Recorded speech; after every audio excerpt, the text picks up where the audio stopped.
ভালোবাসাও এক ধরনের রিজিক, যার কাছ থেকে তোমার যতটুকু রিজিকে থাকবে তুমি ততটুকুই পাবে।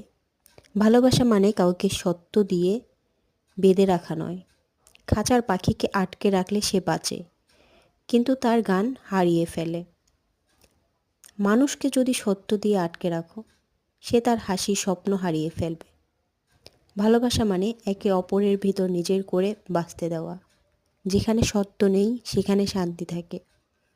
ভালোবাসা হলো এমন এক শক্তি যা মানুষকে আনন্দ দেয়, ভাঙা মনকে জোড়া লাগায়। তাই ভালোবাসা এমনভাবে যে কেউ তোমার পাশে থাকতে চায়, তবে জোর করে নয়, নিজের ইচ্ছায়, ভালোবেসে। মনে রাখবে, যেখানে সত্য আছে সেখানে ভালোবাসা নেই। সত্য ছাড়া ভালোবাসা থাকে, সেখানে সম্পর্ক টিকে থাকে।